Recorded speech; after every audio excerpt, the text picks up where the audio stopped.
Yeah, g'day riders. So those of you who follow my channel may remember that back in February 2021, so that is 2.5 years ago, I put out a video on the Leatt 5.5 boots, and it really hasn't been a big couple of years riding session for me. I mean, yeah, COVID finished, and you know, we did get out to do some more rides, but these boots have not lasted anywhere near like I thought they were going to, and you know, wearing out inside, and they are so far from waterproof and comfortable anymore that you know, I don't even know what I would use them for anymore. They're getting to the point where they're starting to rip down here,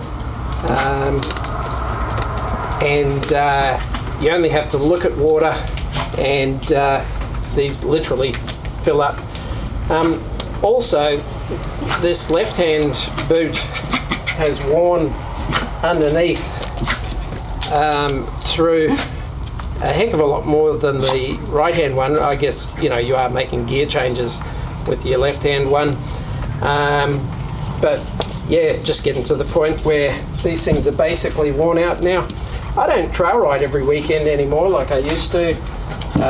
Yeah, I do a couple of week adventure rides here and there, and you know, probably at least once a month an adventure ride. I kept my cities because I actually thought I might be able to patch them up with even more tape, and you know, use them for a trail ride down in Tassie. We do the 4-day trail ride down there every year, but basically they're just coming apart. I mean, literally coming apart. And you know, while I liked the protection of these, and when they were on, they're actually comfy but hard to walk in. The GPXs I never felt were quite as much protection. If you go back and have a look at the review, then they also took a little bit to get worn in. And yeah, I guess, you know, that begs the question, and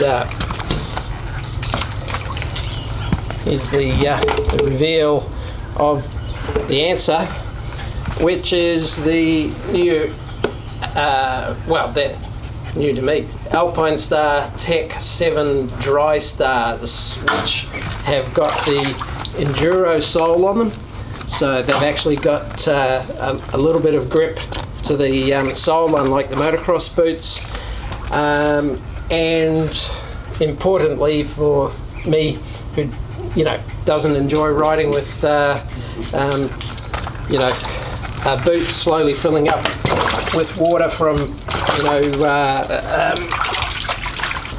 going through creek crossings or puddles, or you know, particularly when we do the ride in Tasmania, it's wet all the time.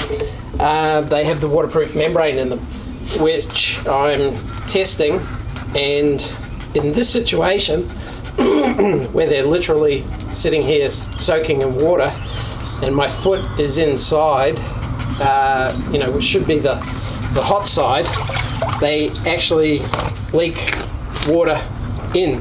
So my foot from sitting in that has actually got wet.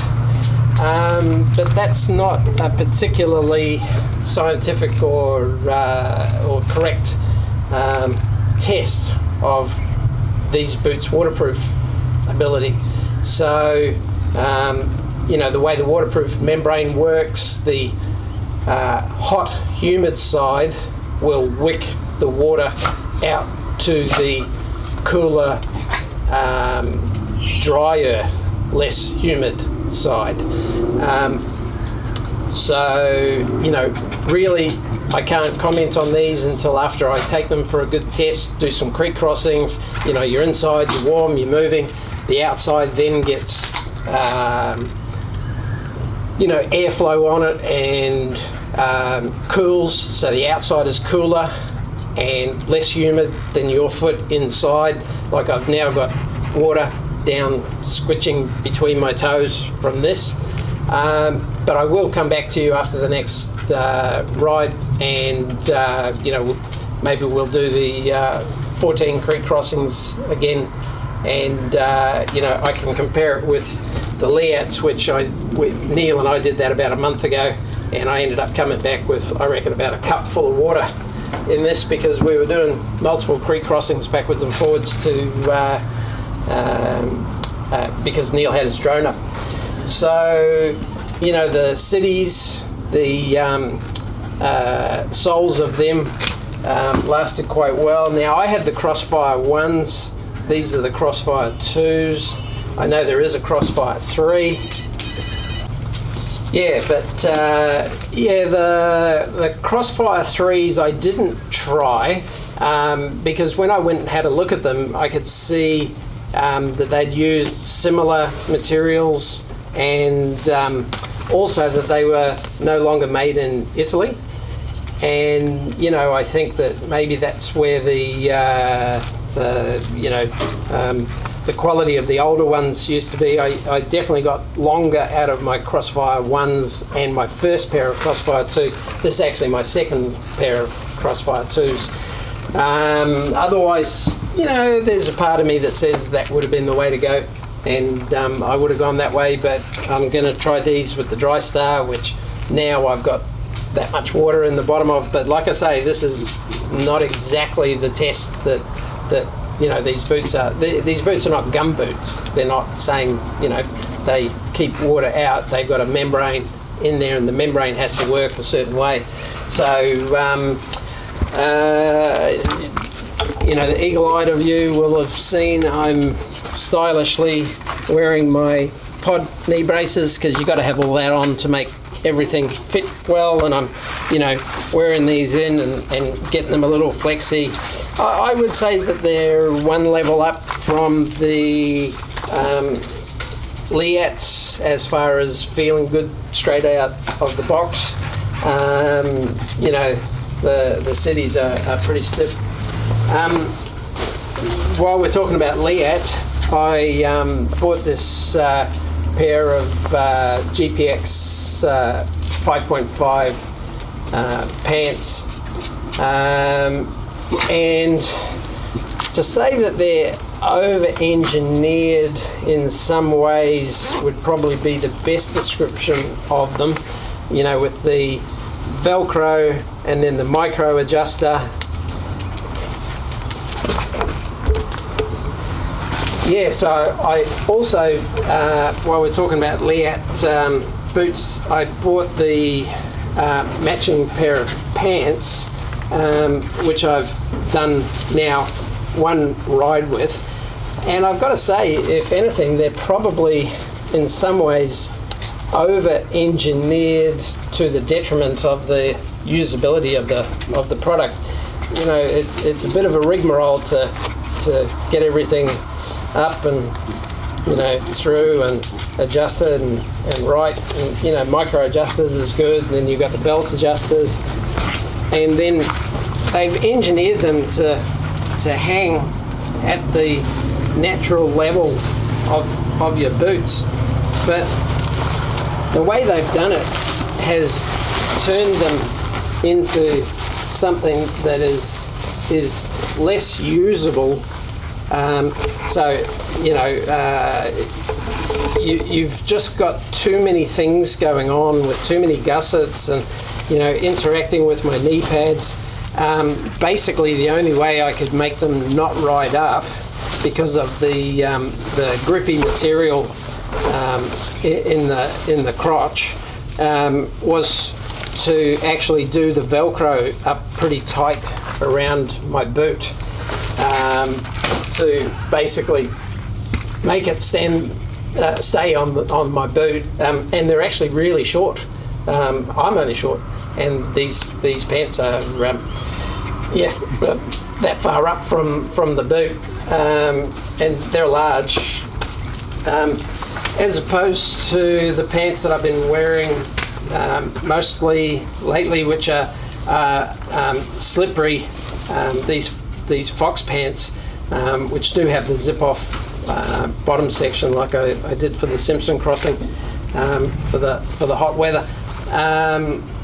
Yeah, these are starting to show the results of a couple of crashes and stuff, and so I went that way, and basically I'll just put these on eBay and sell them. They're just not working out for not eBay, Marketplace, and get out of them. They're you know, probably the least comfortable pants that I've used for a heck of a long time. Also had a malfunction with them, with the socks that I wear, which are the O'Neill boot socks,